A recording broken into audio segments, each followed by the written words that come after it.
오늘 함께 나누실 말씀은 여호수아서 8장 26절에서 35절까지 말씀인데, 저와 여러분이 한 절씩 교대로 읽으시겠습니다. 아이 주민들이 진멸하여 바치기까지 여호수아가 단창을 잡아든 손을 거두지 아니하였고, 오직 그 성읍의 가축과 노력한 것은 여호와께서 여호수아에게 명령하신 대로 이스라엘이 탈취하였더라. 이에 여호수아가 아이를 불살라 그곳으로 영원한 무더기를 만들었더니 오늘까지 황폐하였으며, 그가 또 아이 왕을 저녁 때까지 나무에 달았다가 해질 때에 명령하여 그의 시체를 나무에서 내려 그 성문 어귀에 던지고 그 위에 돌로 큰 무더기를 쌓았더니 그것이 오늘까지 있더라. 그때 여호수아가 이스라엘의 하나님 여호와를 위하여 에발산에 한 제단을 쌓았으니, 이는 여호와의 종 모세가 이스라엘 자손에게 명령한 것과 모세의 율법책에 기록된 대로 쇠 연장으로 다듬지 아니한 새 돌로 만든 제단이라. 무리가 여호와께 번제물과 화목제물을 그 위에 드렸으며, 여호수아가 거기서 모세가 기록한 율법을 이스라엘 자손의 목전에서 그 돌에 기록하매, 온 이스라엘과 그 장로들과 관리들과 재판장들과 본토인뿐 아니라 이방인까지 여호와의 언약궤를 맨 레위 사람 제사장들 앞에서 궤의 좌우에 서되 절반은 그리심산 앞에 절반은 에벨산 앞에 섰으니, 이는 전에 여호와의 종 모세가 이스라엘 백성에게 축복하라고 명령한 대로 함이라. 그 후에 여호수아가 율법책에 기록된 모든 것대로 축복과 저주하는 율법의 모든 말씀을 낭독하였으니, 모세가 명령한 것은 여호수아가 이스라엘 온 회중과 여자들과 아이와 그들 중에 동행하는 거류민들 앞에서 낭독하지 아니한 말이 하나도 없었더라. 아멘. 오늘 우리에게 주시는 하나님의 말씀입니다. 아이 성과의 1차전은 이스라엘의 아주 처절한 불쌍한 패배였어요. 하지만 이들이 하나님 앞에서 철저히 회개합니다. 그리고 거룩을 회복하고 주님의 말씀이 다시 임하자 2차전에서는 완전히 대승을 거두게 됩니다. 실패는 이처럼 우리에게 아픔을 주기도 하지만 우리에게 교훈을 주기도 합니다. 그래서 실패를 통해서 실패하지 않는 법을 배우는 거예요. 그래야 화가 복이 될 수 있는 겁니다. 그래야 우리가 전화위복을 이룰 수 있는 거예요. 그리고 이 아이성의 승리는 또한 철저한 헌신의 결과였습니다. 여리고성은 초자연적인 하나님의 방법이었어요. 하나님이 초자연적인 전술을 통해서 여리고성을 무너뜨리셨는데, 아이성은 정반대였습니다. 하나님의 초자연적인 역사가 일어난 것이 아니라 하나님 말씀에 순종했던 사람들의 철저한 움직임, 그것으로 아이성을 무너뜨리셨어요. 하나님의 방법은요, 이처럼 다양한 것입니다. 무궁무진해요. 우리가 생각하는 것보다 훨씬 수가 많으신 분이에요. 이사야 55장 9절에 이렇게 되어 있는데 함께 읽습니다. 시작. 이는 하늘이 땅보다 높음같이 내 길은 너희의 길보다 높으며 내 생각은 너희의 생각보다 높으니라. 우리의 생각보다 높으시다라는 거예요. 항상 내가 생각하는 것보다 더 많은 수를 가지고 계신 거예요. 그래서 우리는요, 내가 경험한 하나님이 그것만 다다 이렇게 생각하시면 안 돼요. 나에게 임하신 방법과 다른 방법으로 임하실 수 있다라는 것을 인정해야 되는 겁니다. 그래서 내 옆에 있는 형제 자매가 경험한 하나님도 인정하고 우리가 존중해야 되는 거예요. 하나님은 이런 분인데 네가 경험한 하나님은 달라. 하나님은 따뜻한 분이야. 하나님은 그렇게 빨간 색깔, 파란 색깔이 아니야. 이렇게 이야기하면 안 된다라는 거예요. 하나님의 전략, 하나님의 전략, 저희가 지난주에 나눴죠. 하나님의 전략은 이 땅을 복음으로 점령하는 거예요. 이것이 하나님의 목적입니다. 하나님이 이 전략을 이루기 위해서 많은 전술들을 사용하시는 거예요. 때로는 초자연적인 모습, 때로는 합리적이고 지혜로운 방법, 때로는 기도를 통해서, 때로는 봉사를 통해서, 움직임을 통해서 하나님이 그렇게 전술을 사용하시는 거거든요. 그것을 인정해야 됩니다. 그러지 않으면 분쟁이 생겨요. 그러지 않으면 공동체가 하나가 될 수가 없는 거예요. 지난 본문에서 이제 아이성 전투에서 여호수아가 본대를 이끌고 유인 작전을 펼쳤죠. 막 앞에 와서 나 잡아봐라 막 이러고서 아이성 군인들이 나오니까 뒤로 막 달렸어요. 이때 하나님이 명령을 내립니다. 여호수아에게 이제 신호를 보내라. 그것이 지난주 본문인 8장 18절인데 우리 한 번 더 읽어볼까요? 시작. 여호와께서 내 손에 잡은 단창을 들어 아이를 가리키라. 내가 이 성읍을 내 손에 넘겨주리라. 여호수아가 그의 손에 잡은 단창을 들어 그 성읍을 가리키니 한참 도망가는데 이제 옆에서 여호와의 사자가 사인을 준 거예요. 이제 신호를 보내라. 그래서 여호수아가 단창을, 짧은 창을 들었어요. 매복군은 한참 멀리 있거든요. 성 뒤편에 매복하고 있었잖아요. 지금은 옛날처럼 이게 그때는 지금처럼 이게 없어요.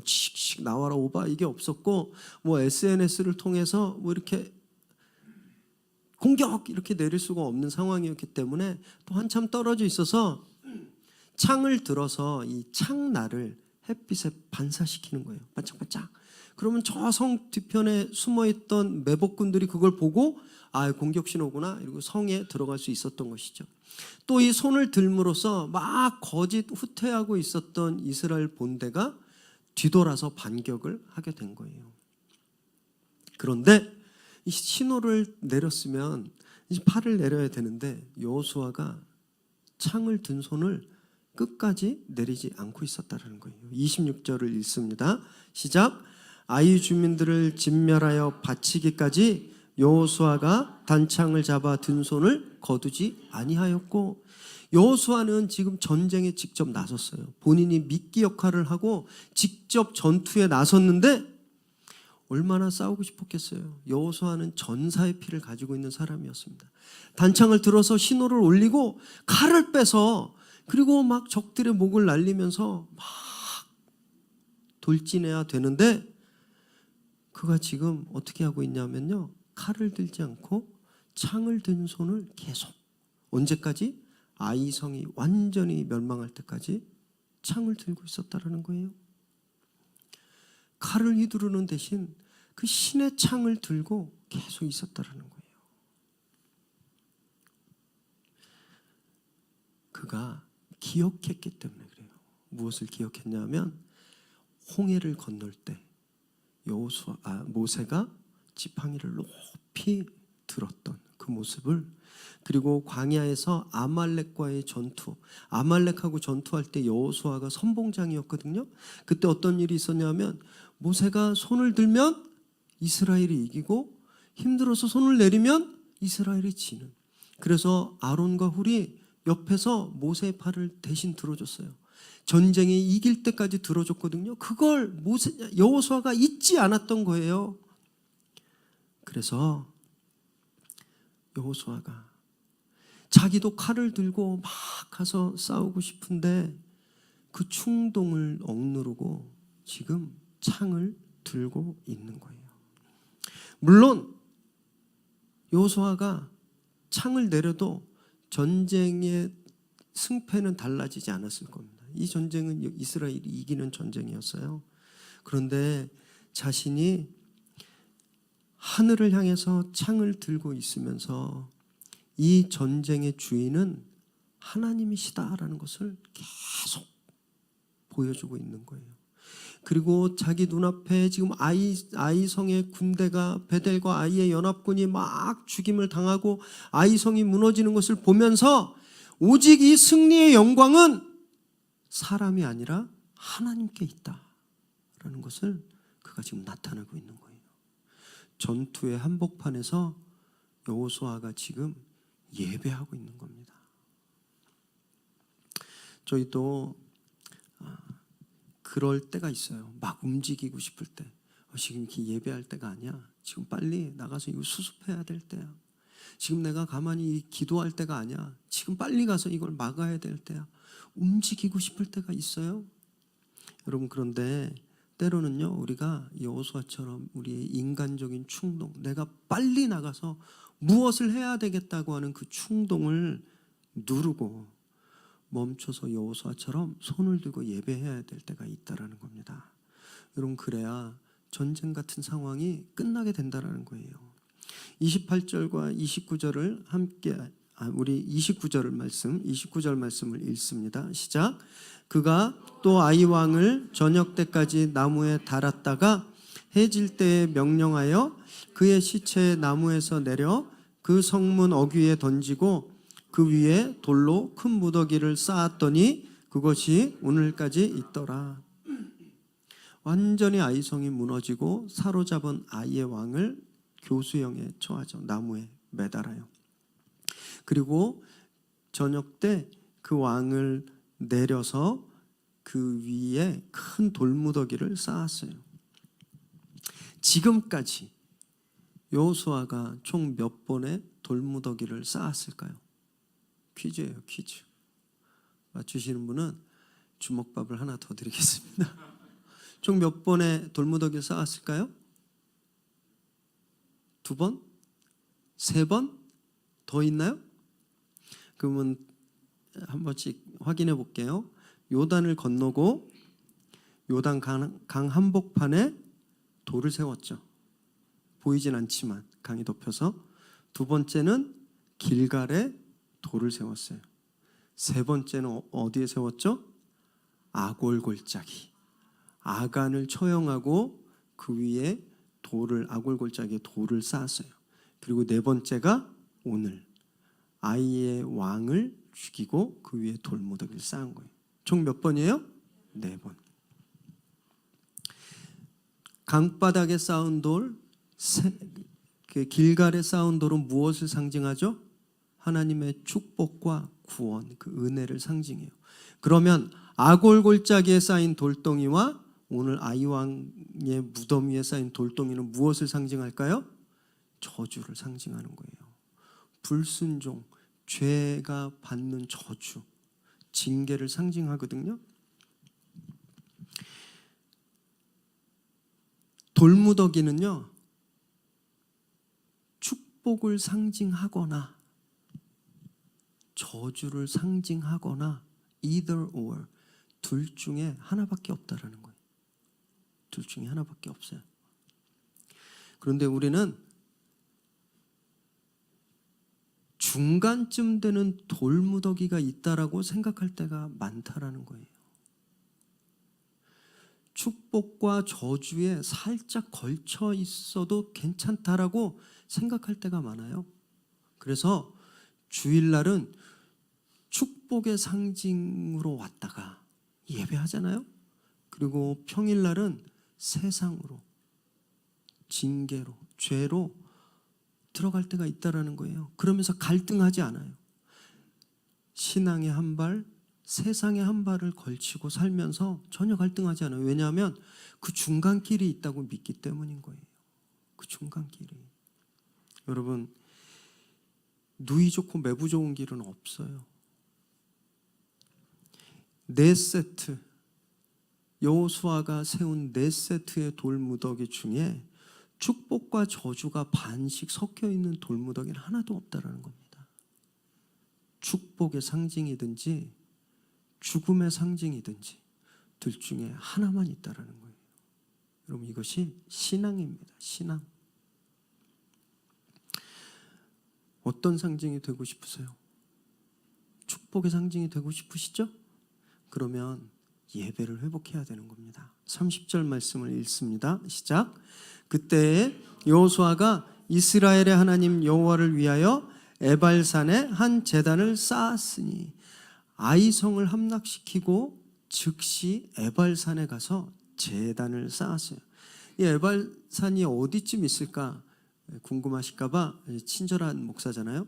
지도를 가지고 왔습니다. 한번 보세요. 동그라미 친 데가 에발산, 바로 그리심산이 붙어 있습니다. 그리고 아이성이 화살표 시작되는 데인데 저 거리가 약 32km가 됐어요. 32km. 그리고 에발산과 그리심산 그 중간에 작은 평야가 있는데 그곳이 어디냐 하면 세겜이라는 곳이에요. 세겜. 이 세겜은요 굉장히 역사적으로 중요한 땅인데 아브라함이 처음 가나안에 들어와서 단을 쌓은 곳이에요. 처음 예배했던 곳이고, 야곱이 저곳에서 하나님께 다시 제단을 쌓고 헌신을 맹세한 곳이에요. 세겜은 예배의 땅이에요. 그래서 에발산과 그리심산의 그 중간에 있는 세겜은 예배하는 장소였다라는 거예요. 아이성에서 이기자마자 바로 32km를 후퇴해 갔습니다. 1차전이 여기 아래 보이는 그린색 화살표거든요.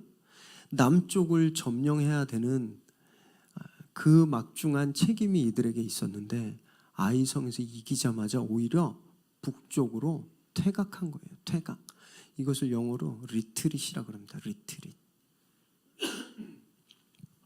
이해가 안 돼요. 이 병법상 이해가 안 됩니다. 일고잡기란 말이 있습니다. 일고잡기. 한 번 북을 두드려서 사기를 진작시키다, 이런 뜻이 있어요. 그게 뭐냐면요, 어떤 일을 할 때, 전쟁을 할 때 처음에 기세를 올려서 단숨에 끝까지 처리하는 것을 말해요. 전쟁할 때 한번 북을 올렸으면 멈추지 않고 완전히 멸망시킬 때까지 끝까지 진격해야 되는 것, 그것이 병법의 기본이에요. 기본. 아이성에서 이겼으면 어떻게 해야 돼요? 계속 베토벤, 게셀, 막게다, 림나, 에글론 계속 진격해 가야 되는데, 이스라엘이 지금 뭐 하고 있어요? 바로 퇴각한 거예요. 32km. 제가 목요일 날 우리 명절 때 너무 기름진 거 많이 먹으신 형제님들을 위해서 저희가 자전거 번개 모임을 했습니다. 그때 왕복 41km 딱 나왔어요. 자전거로 41km를 왔다 갔다 했는데 1시간 55분이 나왔거든요. 걸어서 32km를 가려면 한 3시간, 4시간 정도 걸렸을 거예요. 그런데 한 사람이 아니라 이스라엘이 지금 200만이 넘는 사람들이 에발산으로 가려면 반나절도 훨씬 더 많이 걸렸을 거예요. 반나절. 여러분, 지금 여리고성이 무너지고 아이성이 위기를 느껴서 베델성과 연합을 했잖아요. 그래서 둘이 전쟁을 준비했어요. 그러면 이 아이와 베델이 무너졌다는 소식을 듣고 가나안의 남쪽 도시의 왕들이 어떤 전략을, 어떤 전술을 짰을까요? 연합하죠. 더 연합하고 외국에서 강한 무기도 가지고 오고 더 방어선을 더 강하게 구축했을 거예요. 그럼 그들이 그 준비를 할 틈을 주지 말아야 되는 거잖아요. 단숨에 진격해야 되는 거잖아요. 그게 상식인데 여호수아가 미련 없이 리트릿을 했어요. 미련 없이. 왜 그랬을까요? 말씀을 지키기 위해서의 말씀을. 조금 길지만 신명기 27장 2절에서 8절을 우리가 한번 자막을 보면서 읽겠습니다. 시작. 너희가 요단을 건너 내 하나님 여호와께서 내게 주시는 땅에 들어가는 날에 큰 돌들을 세우고 석회를 바르라. 요단을 건넌 후에 이 율법의 모든 말씀을 그 위에 기록하라. 그리하면 내 하나님 여호와께서 내게 주시는 땅 곧 젖과 꿀이 흐르는 땅에 내가 들어가기를 내 조상들의 하나님 여호와께서 내게 말씀하신 대로 하리라. 너희가 요단을 건너거든 내가 오늘 너희에게 명령하는 이 돌들을 에발산에 세우고 그 위에 석회를 바를 것이며 또 거기서 내 하나님 여호와를 위하여 제단 곧 돌단을 쌓되 그것에 쇠 연장을 대지 말지니라. 너는 다듬지 않는 돌로 내 하나님 여호와의 제단을 쌓고 그 위에 내 하나님 여호와께 번제를 드릴 것이며 또 화목제를 드리고 거기에서 먹으며 내 하나님 여호와 앞에서 즐거워하라. 너는 이 율법의 모든 말씀을 그 돌들 위에 분명하고 정확하게 기록할지니라. 모세가 죽기 전에 여호수아와 이스라엘에게 명령한 말씀이에요. 이 말씀을 여호수아가 그대로 따르고 있는 거예요. 그래서 31절을 한번 보실까요? 오늘 본문 시작. 이는 여호와의 종 모세가 이스라엘 자손에게 명령한 것과 모세의 율법책에 기록된 대로 쇠 연장으로 다듬지 아니한 새 돌로 만든 제단이라. 무리가 여호와께 번제물과 화목제물을 그 위에 드렸으며. 그대로 따르고 있는 거예요. 에발산에 가서 제단을 쌓으라고 한 그 모세의 명령을 여호수아가 그대로 지키는 겁니다. 그대로. 그래서 그곳에 가서 망치나 끌, 정을 대지 않고 쇠를 사용하지 않고 돌덩이를 깨고 돌을 쳐서 만든 제단을 쌓았어요. 돌을 깨면 맨질맨질할까요? 돌을 딱 깼는데 칼로 자른 것처럼 매끄럽겠어요? 우틀두틀하고 까칠까칠하고 뾰족뾰족한 돌이겠죠. 그 돌로 제단을 쌓았던 거예요. 왜 하나님이 쇠 연장을 대지 말라 그러셨을까? 왜 제단을 쌓을 때 쇠 연장을 사용하지 말라고 하셨을까? 여러분, 당시에 우상을 섬기는 제단들은요, 철과 동, 금, 은으로 아주 아름답게 치장돼 있었어요. 하나님이 그런 거짓된 모습을 싫어하신다는 거예요. 포장되고 가려지고 그런 가식적이고 거짓이 가득한 제단이 아니라 돌을 그냥 깼을 때의 그 상태, 그냥 솔직함, 진실함, 그 제단을 쌓아라라고 하신 거예요. 예배 나올 때 그래서 우리는요, 치장하면서 나오면 안 되는 거예요. 하나님 앞에 나오면 옷을 찢고 그냥 상처 입은 그대로 내 그 모습을 적나라하게 가지고 하나님 앞에 나와야 하는 거예요. 하나님이 그것을 원하신다는 겁니다. 막 깨지고 찢기고 우틀두틀하고 막 아픈데 안 그런 것처럼 싸매고 꽁꽁 싸매고 그렇게 나와서 가식적인 예배를 드리는 것이 아니라 내 영혼이 있는 그 상태 그대로 하나님께 예배하라는 말이에요. 또 다른 의미가 있는데, 쇠는요, 쇠 붙이는 전쟁 무기로 사용됐습니다. 칼, 창, 화살, 방패를 만드는 그 툴이 쇠였어요. 쇠. 하나님이 전쟁 무기로 사용되는 그 쇠를 제단에 대지 못하게 한 거예요. 왜냐하면 이 제단이 어떤 곳입니까? 하나님이 세상과 화해하는 장소예요. 하나님이 세상과 만나는 장소입니다. 평화를 이루는 장소예요. 그 장소에 전쟁의 도구가, 미워하는 도구가, 다툼의 도구가 사용되지 말게 하라, 이 말씀을 하신 거예요. 그래서 저희가 예배에 나올 때는요, 저희 안에 다툼과 미움과 반목을 없애야 하는 거예요. 그러지 않으면 예배를 예배로 드릴 수 없다라는 것이죠. 이렇게 만들어진 돌을 깨서 그 본연의 모습으로 만들어진 거룩한 제단에서 이스라엘은요, 번제와 화목제를 드렸어요. 번제는 올라가다라는 뜻을 갖고 있습니다. 제물을 태워서 그 연기가 하나님께 올라갈 때, 아, 하나님이 우리를 용서해 주셨구나, 내 죄가 사함 받았구나, 하나님 이제 제가 하나님 뜻에 전적으로 헌신하겠습니다, 이런 고백을 할 때 드리는 제사가 번제였고요. 화목제는 평화, 평안, 화평이라는 말에서 왔습니다. 하나님과 하나님이 우리의 죄를 사해 주셨고 하나님이 나를 만나 주셨고 내가 이제 하나님과 화평하겠다, 그래서 너무너무 감사하다, 이제 하나님께 내가 하나님 뜻에 따라 살겠다, 이렇게 약속하는 것, 서원할 때 드렸던 제사가 화목제였어요. 이 번제와 화목제가 출애굽기 20장에 보면 하나님이 이스라엘에게 율법을 처음 주실 때 시내산에서 드려졌습니다. 이스라엘이 율법을 받을 때 드려졌던 번제와 화목제가 지금 에발산에서 다시 드려지고 있는 거예요. 이것은 뭐냐 하면 이들이 과거에 40년 전에 시내산에서 받은 그 말씀, 그 율법을 다시 한번 확인하고 확실하게 하겠다라고 하는 헌신의 표현인 거예요. 하나님이 베풀어 주신 구원에 감사하고 그 율법에 따라서 살겠다라는 것을 그들이 약속하는 거예요. 그런데 말씀을 묵상하면서 질문이 생겼어요. 왜 지금 에발산에서 이 제사를 드려야 했을까?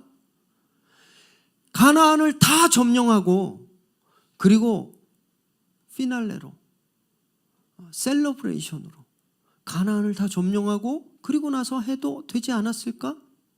빵빠리를 울리듯이 가서 해도 되지 않았을까?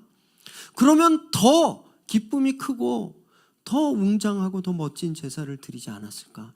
왜 그런데 겨우 손톱만한 아이성을 무너뜨리고 이 예배를 드려야 했을까? 이 제 질문이었어요. 여호수아는요, 참을 수 없었어요. 참을 수 없었어요. 아이성의 실패와 성공을 통해서 그가 깨달은 것은 전쟁은 사람이 하는 게 아니다라는 걸 깨달은 거예요.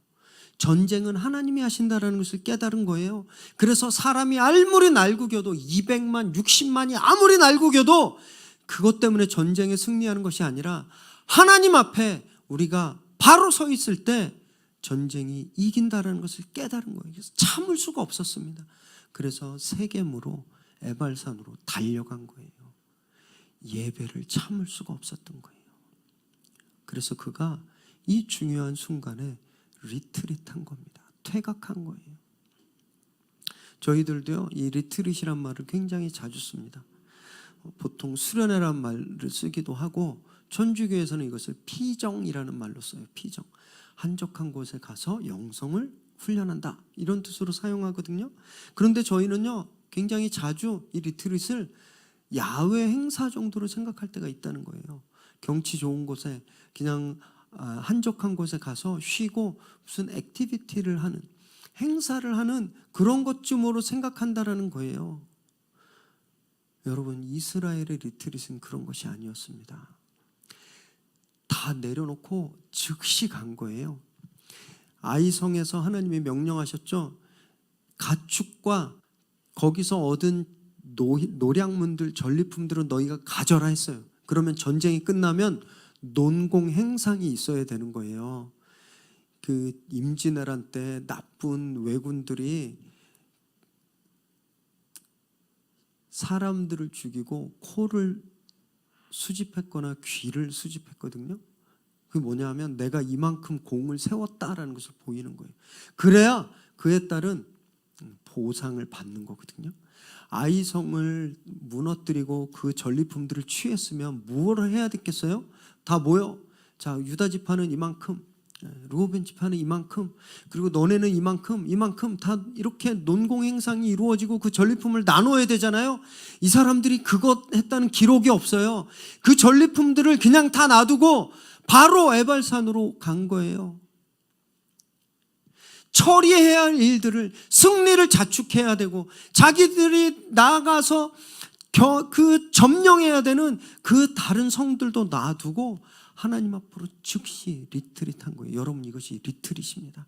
그냥 어디 경치 좋은 데 가서 쉬러 가는 게 아니라, 그곳에 가서 야외 행사하고 좋은 음식 먹고 그러는 것이 아니라, 내가 지금 급하게 해야 될 것들, 내가 있는 것들을, 내가 처리해야 될 것들을 내려놓고 하나님 앞으로 예배의 자리로 즉시 떠나는 것, 이것이 리트릿이에요. 여러분, 그래서 우리가 매주마다 드리는 이 예배가 리트릿인 거예요. 지금 처리해야 될 것들이 있잖아요. 회사 일도 많이 있고 집안의 일도 산더미예요. 가면 빨래도 하셔야 되잖아요. 청소도 하셔야 되잖아요. 그런 것들 다 내려놓고 하나님 앞으로 나오는 것, 이것이 리트릿이고 예배란 거예요. 사람들은 이해할 수가 없어요. 야, 지금 이 중요한 순간에 어떻게 32km나 후퇴하냐? 너 지금 정신이 있어? 이거 해야 되는데 네가 지금 예배하러 가? 네 일이 얼마나 할 게 많은데 네가 지금 교회 갈 정신이 있어? 세상은 그렇게 이야기하지만 여러분, 우리는 알기 때문에, 내가 아니라 하나님이 함께 하셔야 이 문제들이 해결된다는 것을 우리가 알기 때문에 이스라엘처럼, 여호수아처럼 다 내려놓고 리트릿하는 겁니다. 우리가 예배로 오는 거예요. 그때 우리가 이길 수 있는 겁니다. 왜 그런지 아세요? 이 예배엔 말씀이 계시기 때문에 그래요. 말씀. 32절을 읽습니다. 시작.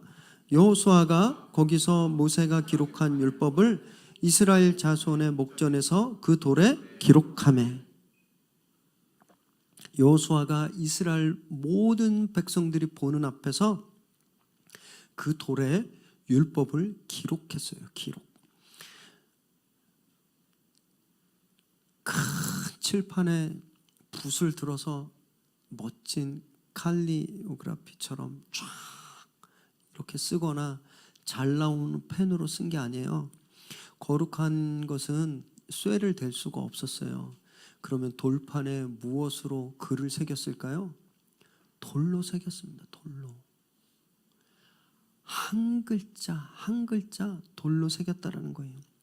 그리고 이 32절에 이 율법이 기록된 돌을 이렇게 제단에 사용됐던 돌로 착각하실 수 있는데, 원어적으로 이 그 돌이라는 건요, 사람들이 이미 알고 있는 돌을 뜻해요. 영어에도 보면 어와 더가 있잖아요. 여기 영어 선생님 계시지만 어는 그냥 보이 그러면 그냥 소년이에요. 소년. 특정하지 않은. 그러나 더를 사용하면 특정한 것이 됩니다. 더 보이 그러면 걔, 우리가 알고 있는 그 아이를 말하는 거예요. 그 아이. 여기서 그 돌은 그거예요. 이들이 이미 알고 있는 돌. 그 돌이 뭐냐 하면 신명기 27장 2절 우리가 아까 읽었죠. 모세가 그랬어요. 주시는 땅에 들어가는 날에 큰 돌을 가지고 석회를 발라라. 그런 거예요. 지금 이 돌이 그 돌이에요. 이들이 가나안에 들어오면서 만들어 놓은 큰 돌칠판을 말하는 거예요. 그 돌칠판에 돌을 들고 여호수아가 한 글자 한 글자 각인하고 있는 거예요. 새기고 있는 거예요. 잘 새겨졌을까요? 돌이 문드러지겠죠? 그럼 또 새 돌을 들어서 또 새기는 거예요. 200만이 여호수아가 그렇게 힘을 다해서 율법을 새기는 것을 지금 숨죽여 보고 있는 거예요. 아마 그들은요, 그 모습을 보면서 그 율법이 돌이 아닌 자기들 마음판에 한 글자 한 글자 새겨지고 있는 것처럼 느껴졌을 거예요. 그래서 내가 다시는 말씀을 어기지 말아야겠다. 내가 저 말씀에 반드시 순종해야 되겠다. 이런 다짐을 하면서 이 장면을 보고 있었을 겁니다.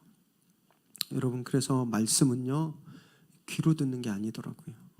말씀은 심장으로 듣는 거예요. 심장. 머리에 기억되는 게 아니라 우리 영혼에 새겨지는 겁니다. 여러분, 그것이 말씀이에요. 우리가 그렇게 날마다 말씀을 묵상하고 주일마다 나와서 말씀을 듣고 암송하고 성경책을 그렇게 들고 다녀도 왜 말씀의 능력이 우리 삶 가운데서 증거되지 않는지 아세요? 그 말씀이 날아다녀서 그래요. 우리 귀로 그냥 들어와서 저쪽으로 날아가니까 말씀이 우리 안에서 역사하는 능력이 없는 겁니다. 말씀이 우리 마음판에, 우리 영혼 가운데 새겨지면 말씀이 살아나는 거예요. 말씀이 살아나서 우리의 혼과 육과 골수와 관절을 쪼개고 우리의 마음과 생각을 주장하게 되는 겁니다. 여러분, 그때 말씀의 능력이 살아나는 거예요. 그때 우리가 말씀의 능력을 경험하는 겁니다. 말씀을 대할 때 또 하나 중요한 자세가 있어요. 그것은 편식하지 않는다. 편식하지 않는 것. 반찬을 하나만 계속 먹으면 영양이 불균형을 이루죠. 그러면 비만인데도 영양실조가 걸릴 수 있대요. 편식하면 문제가 생기거든요. 말씀을 편식하면 문제가 생겨요. 그래서 34절에 이렇게 되어 있어요. 34절 시작. 그 후에 여호수아가 율법책에 기록된 모든 것대로 축복과 저주하는 율법의 모든 말씀을 낭독하였으니, 축복하는 말씀만 낭독한 게 아니라 저주의, 징계의, 경고의 말씀도 빠짐없이 다 낭독했다라고 되어 있어요. 모세가 앞에 서서 백성들에게 수고했어. 이제 복 받을 거야. 너 이제 잘 될 거야. 또 병 나. 이제 네 인생은 완전히 꽃 폈어. 꽃길이야. 이런 축복의 말씀만 한 것이 아니라 너희가 이 언약에서 벗어나면 죽는다. 하나님의 말씀에 순종하지 않으면 죽는다. 이 경고의 말씀도 했다라는 거예요. 저도 얼마나 축복의 말씀만 전하면 얼마나 행복하겠습니까? 서로 좋고 좋은. 저도 맨날 단위에 서서 여러분 오늘 예배 나오셨으니까 이제 그 문제가 해결될 거예요. 사업 잘 될 겁니다. 결혼하게 될 거예요. 이제 여러분의 자녀가 좋은 대학 가게 될 겁니다. 투자한 거 대박 날 거예요. 여러분, 저도 이런 말씀만 드리고 싶어요. 그런데 성경은요, 우리에게 다른 말씀도 하고 계시는 거예요. 기득권을 포기해라. 편한 자리를 포기해라. 양보하고 심지어 네 형제 자매를 위해서 네 목숨도 포기해라. 축복의 말씀이 들리면 아멘! 확 누가 채갈까 봐 아멘 하고 딱 잡는데, 십자가를 지세요 그러면 숨어서 몰래 아멘. 다른 사람이 먼저 좀 가져가라. 그런 마음으로 말씀을 들을 때가 너무너무 많잖아요. 말씀을 편식하면 안 됩니다.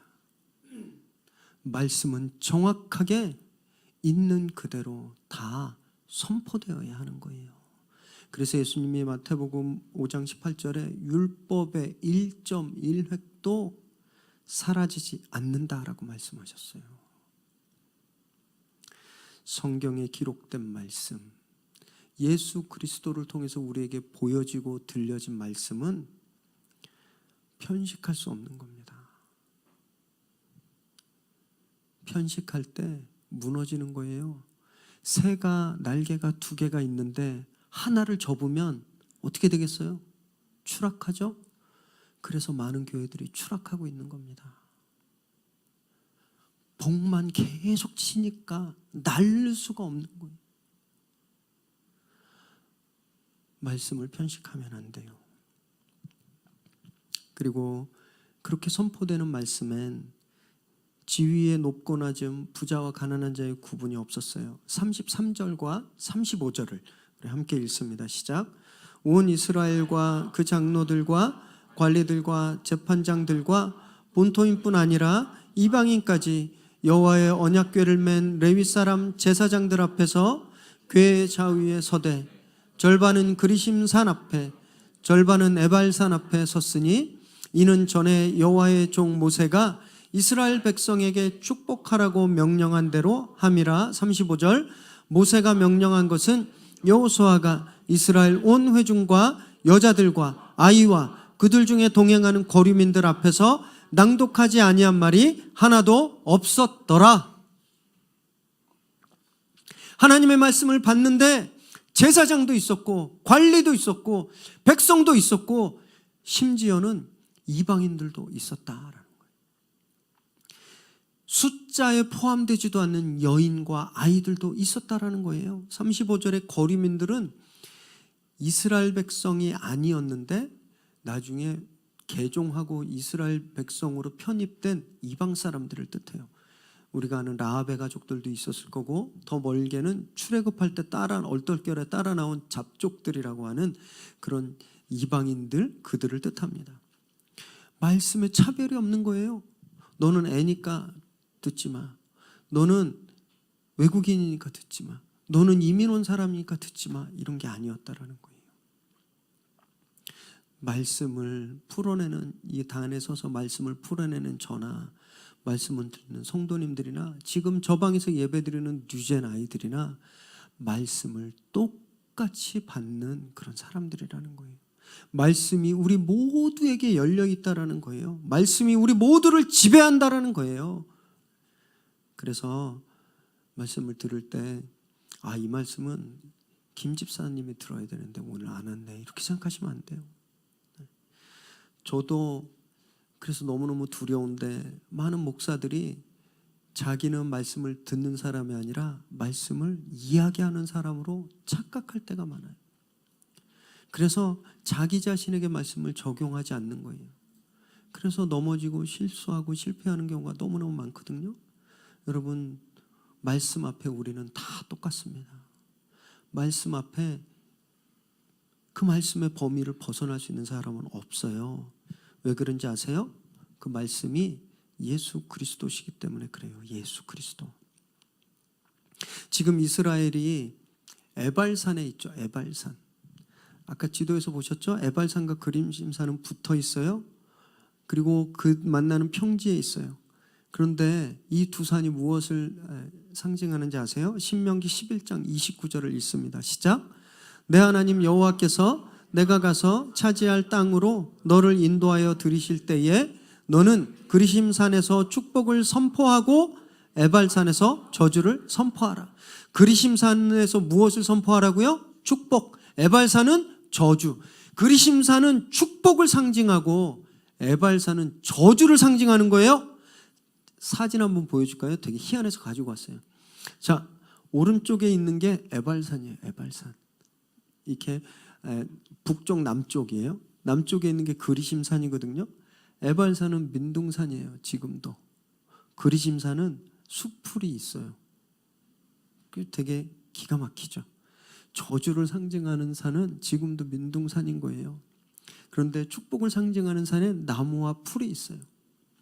자, 그런데 제단이 어디에 세워져 있어요? 어디에? 에발산에. 이상하지 않아요? 제단은 축복의 산에 세워져야 되는 거잖아요. 그죠? 그런데 왜 제단이 저주의 산에 세워졌을까요?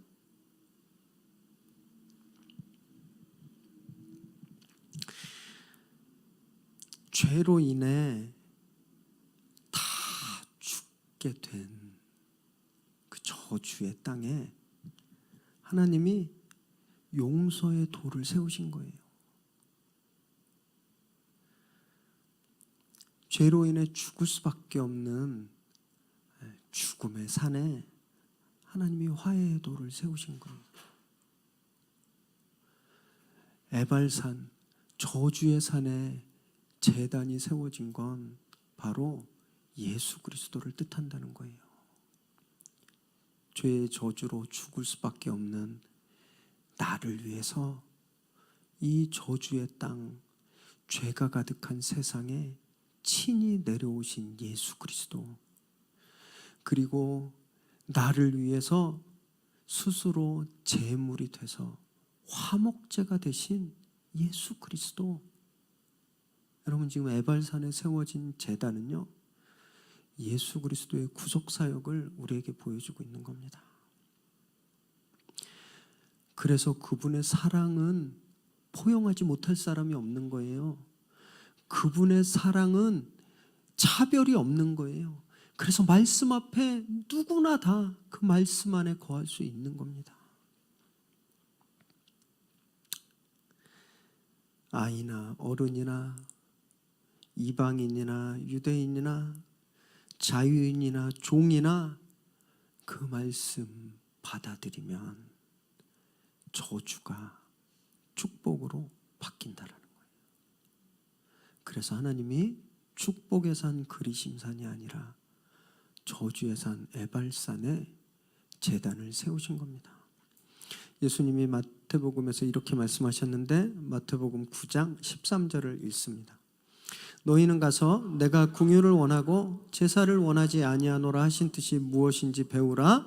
나는 의인을 부르러 온 것이 아니요 죄인을 부르러 왔노라 하시니라. 예수님이 죄인을 부르러 이 저주의 땅 이곳에 오셨어요.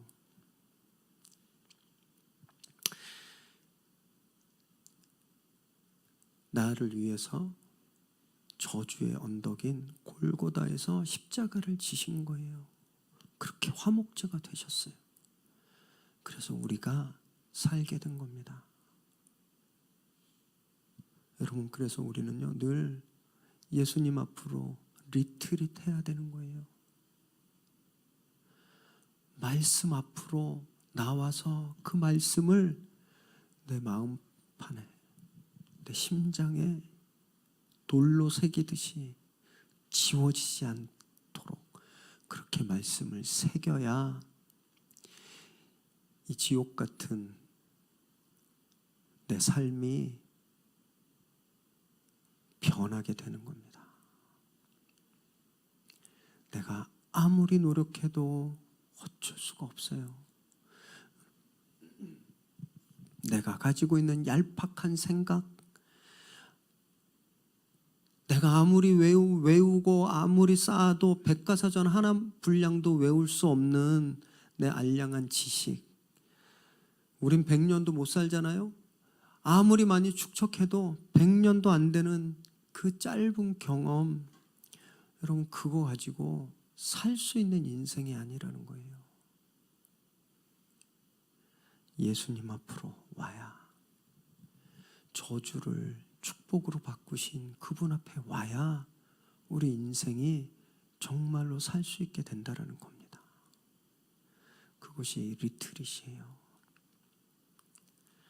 여러분, 죄인을 부르러 오신 예수님께 이런 인생을 들이시기 바랍니다.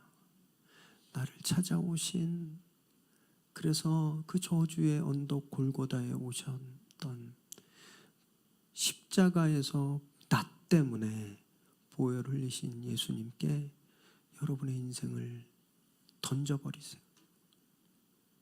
그럴 때 인생이 바뀌게 될 것이라고 믿습니다. 절망이 끝나고 소망을, 희망을 경험하게 되기를 주님의 이름으로 축원합니다. 함께 기도하겠습니다.